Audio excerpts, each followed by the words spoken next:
جب اس کی زندگی میں کوئی اور آ گیا تب میں بھی گاؤں چھوڑ کر لاہور آ گیا. ہم نے سنا یہ ہے کہ وہ بھی پھر جب اور کو چکر دے کے وہ بھی آپ کے پیچھے لاہور آ گئی تھی. ہے کوئی ایسا معاملہ؟ اب یہ شعر کے بعد کی کہانی ہے. شعر کے پہلے کی کہانی تو شعر میں آ گئی. بعد کی کچھ کہانی جس میں کچھ پردہ نشینوں کے بھی نام آتے ہیں وہ نہیں منظر عام پر آئے تو بہتر ہے. نہیں، ہم جرنلسٹ ہیں، ہم بعد والے واقعات پر زیادہ نظر رکھتے ہیں. اچھا، بعد میں کیا ہوا؟ بعد کا منظر بھی بہت اہم ہے اور ایک جرنلسٹ کے نزدیک تو وہ زیادہ اہم ہے. پھر اس کے بعد نہیں لکھا شعر کے پھر بیٹھے بیٹھے مجھے جنون آ گیا. اس کو آیا خیال پھر اس کا فون آ گیا. نہیں، اس کی بڑی پیروڈیز بنی ہے. اچھا، جب اس کی زندگی میں کوئی خان آ گیا تب میں بھی گاؤں چھوڑ کے ملتان آ گیا. جب اس کی زندگی میں کوئی ملنگ آ گیا میں بھی گاؤں چھوڑ کے جنگ آ گیا. اب اس پہ بیٹھ کے ہم جتنے پاکستان کے خوبصورت شہر اور گاؤں اور قصبے اور ساروں کی دیہات ایسی تیسی پھیر سکتے. اور ہو گئے اس کے بچے. پھر میں اس کام سے تنگ آ گیا. تو اس کا مطلب ہے یہ صرف شاعری نہیں تھی، حقیقت بھی تھی اس کے پیچھے کچھ. عموماً شاعر تھوڑی سی حقیقت، تھوڑا سا افسانہ، تھوڑی سی فینٹیسی اور تھوڑی سی ریالٹی کو ملا جلا کے ایسا کہتا ہے کہ دامن بھی بچا کے نکل جاتا ہے. جیسے جگت میں نسیم بھائی ایک کھڑکی آپ کو پیچھے فرار کے لیے کھلی رکھنی چاہیے تاکہ بات ہو بھی جائے اور نہ بھی ہو، پکڑا ہی نہ دیں آپ. اصل بات تو یہی ہوتا ہے. اس لیے وہ جمال ثانی کا شعر ہے کہ جمال کھیل نہیں ہے کوئی غزل کہنا، کہ ایک بات بتانی ہے ایک چھپانی ہے. ایک چھپانی ہے. کیا بات ہے. اچھا رحمان بھائی یہ بتائے، میں تقریباً تمام شعراء سے یہ بات ضرور پوچھتا ہوں، یہ جو ایک نیا مکتبہ فکر جسے کہا جاتا ہے، میں آپ کو آدھا اس میں شمار کرتا ہوں آدھا نہیں کرتا. یہ جو نوجوان شعراء ہیں، یہ جو نئی کھیپ ہے، بالکل ایک مختلف ان کا انداز ہے. کیا آپ اس کو شاعری سمجھتے ہیں؟ مقبولیت کی وہ معراج پہ ہیں، ہال وہ بھر دیتے ہیں، یونیورسٹیز کے ہوں کالجز کے ہوں، لوگ ان کو شوق سے، خاص طور پہ نوجوان ان کو شوق سے سنتے ہیں، سوشل میڈیا پہ بے انتہا پاپولر ہیں، اساتذہ کہیں پیچھے رہ گئے. آپ ان کو کہاں گریڈ کرتے ہیں؟ دیکھیے، میں یہ سمجھتا ہوں کہ روایت اور جدت کے ساتھ جڑے رہنا چاہیے اور آپ کی آڈینس کی تربیت کے لیے ان کو تھوڑا اوپر لانا چاہیے، نہ کہ آپ ان کے لیول پہ اتر جائیں. مقبولیت اور قبولیت ان تمام اشعار کو بھی نصیب ہوئی ہے کہ جو اس راہ میں نہیں بہے. الحمدللہ میری ایک ویڈیو ایوریج 3 سے 4 ملین ویوز کر لیتی ہے، لیکن آپ ایک تھریش ہولڈ سے نیچے نہ اتریے کیونکہ آپ کے پاس تربیت ہے نوجوانوں کی. اور جہاں تک یہ کہ اساتذہ پیچھے رہ گئے تو آپ دیکھیے ابھی بھی فراز اور منیر نیازی اور جون ایلیا اور پروین شاکر کا نام اس سے بھی ہال بھر جاتے ہیں. نہیں، لیکن رحمان بھائی ہو یہ رہا ہے کہ اپنی طرف سے شعر گھڑ گھڑ کے منیر نیازی اور فراز کے نام پہ لگائے جا رہے ہیں. دو بے وزن مصروں کو جوڑا جاتا ہے، درمیان میں فراز کا لفظ لگا دیا جاتا ہے، یا کوئی بھی ایک بونگا سا لطیفہ جو ہے اس کو مشتاق احمد یوسفی نیچے لکھ کے تو چلا دیا جاتا ہے. ایسا ہی ہو رہا ہے. تو عموماً ہمارے بڑے بزرگوں کے نام بہت ساری ایسی چیزیں لگتی چلی جا رہی ہیں. پہلے شعر کو مشہور کروا لیتے نا، پھر بعد میں اپنا بتاتے ہیں یہ میرا تھا. فارس صاحب، مجھے آپ کا یہ شعر بہت پسند ہے. یوں تو ہر رنگ ہی سجتا ہے برابر تجھ پر، سرخ پوشاک میں آئے گا تو چھا جائے گا. واہ واہ واہ. یہ ذرا اس کے باقی اشعار اپنی زبان سے سنا دیں. اچھا پہلے یہ بتائیں کہ یہ جو شعر ہے اس میں سرخ رنگ کو آپ نے خاص طور پہ استعمال کیا ہے، یہ روسی جوڑا ہے یا شاعر کامریڈ کمیونسٹ ہے؟ ان دونوں باتوں کے علاوہ سرخ تو خیر حسن کو مزید نکھار دیتا ہے، سنوار دیتا ہے. سرخ رنگ ہی ایسا ہے، گلاب کا رنگ ہے، لپسٹک کا رنگ ہے. تو میں کچھ شعر پیش کر دیتا ہوں. یاد رکھ خود کو مٹائے گا تو چھا جائے گا، یاد رکھ خود کو مٹائے گا تو چھا جائے گا، عشق میں عجز ملائے گا تو چھا جائے گا، عشق میں عجز ملائے گا تو چھا جائے گا. اچھی آنکھوں کے پجاری ہیں میرے شہر کے لوگ، تو میرے شہر میں آئے گا تو چھا جائے گا، تو میرے شہر میں آئے گا تو چھا جائے گا. اور یوں تو جیسے آپ نے شعر پڑھا، یوں تو ہر رنگ ہی سجتا ہے برابر تجھ پر، سرخ پوشاک میں آئے گا تو چھا جائے گا. آج آپ ہی سرخ پوشاک میں ہیں. یہ پتا تھا اتنا ریلوے کا کلی لگ رہا ہے. جنید بھائی ایک شعر آپ کے نام کہ پنکھڑی ہونٹ مدھر لہجہ اور آواز اداس، پنکھڑی ہونٹ مدھر لہجہ اور آواز اداس، یار تو شعر سنائے گا تو چھا جائے گا، یار تو شعر سنائے گا تو چھا جائے گا.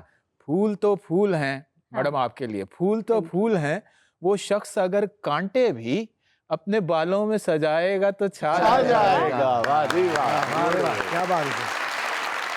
اور جبر والوں کی حکومت ہے فقط چند ہی روز، جبر والوں کی حکومت ہے فقط چند ہی روز، صبر میدان میں آئے گا تو چھا جائے گا۔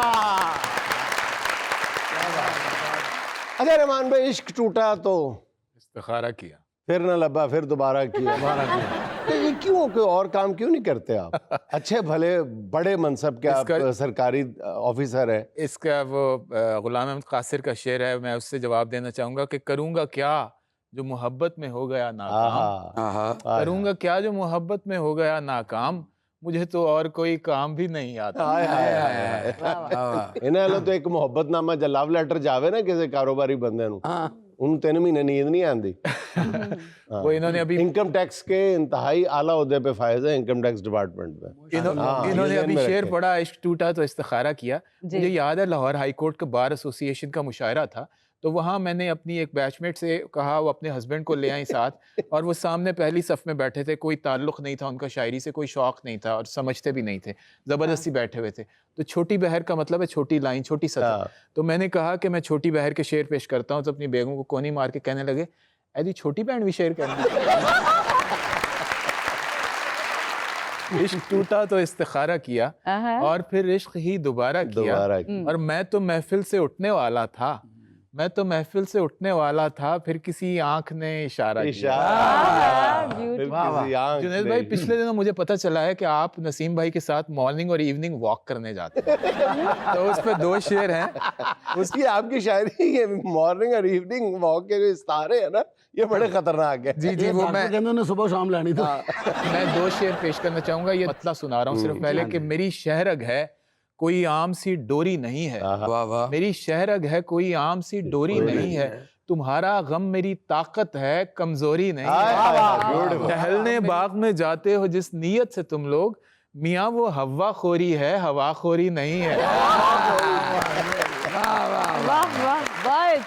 اب آپ کو پتا چلا ان کو آپ کی مارننگ واک سے کیا مطلب ہے؟ مطلب بندہ پوچھے گا تو دسن گے، موٹے نہیں دس دے۔ بعض اوقات آج کل یہ ہو رہا ہے، نئی شاعری کے حوالے سے آپ نے بات کی کہ ان کا مطلع سن کے متلی ہونے لگتی ہے۔ میں نے کہا یہ کوئی مطلب بندہ پوچھے تو بتاتے ہیں، موٹے کو نہیں بتاتے۔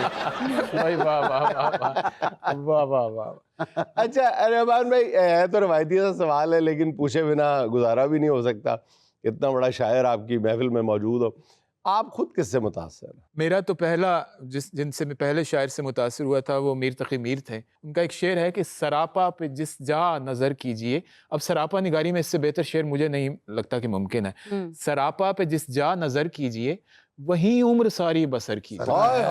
کیا بہت خوبصورت۔ میں اصل میں جب پڑھنا شروع ہوا تو میں کلاسک سے ماڈرنٹی کی طرف آیا، اور میں نے اپنے ہمسروں کو پڑھنا شروع کیا، تو یہ سلسلہ جو ہے وہ میر غالب سے ہوتا ہوا اور پھر عصر حاضر تک آیا ہے، جس میں فراز بھی ہیں، پروین بھی ہیں، ناصر کاظمی بھی ہیں، اور موجودہ دور میں آف کورس عباس تابش صاحب ہیں، شکیل جاذب ہیں۔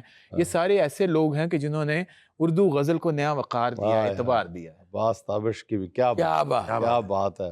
حال ہی میں کتاب آئی ہے جس کا امریکن پاکستانی ڈاکٹرز ایسوسی ایشن نے افتتاح کیا، ہیوسٹن میں، شکاگو میں اور ڈیلس میں۔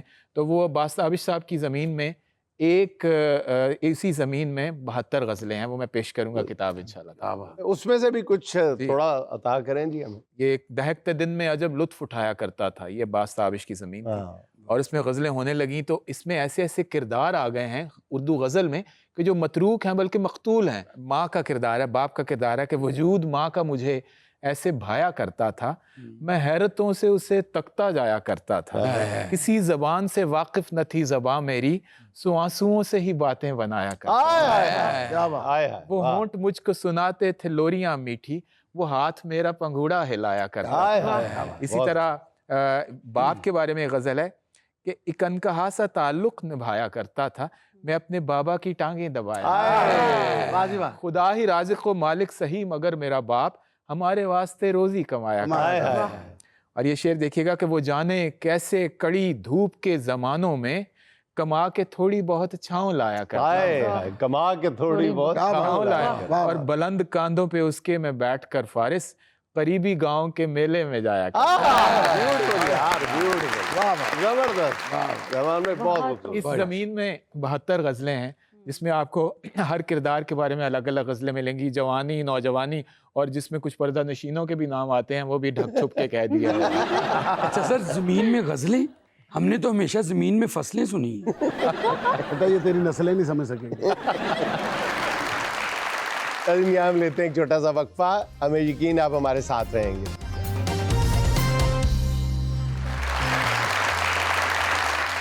تھی اتنی عجیب مسافت کہ کچھ نہ پوچھو، تھی اتنی عجیب مسافت کہ کچھ نہ پوچھو، آنکھیں ابھی سفر میں تھیں کہ خواب تھک گئے۔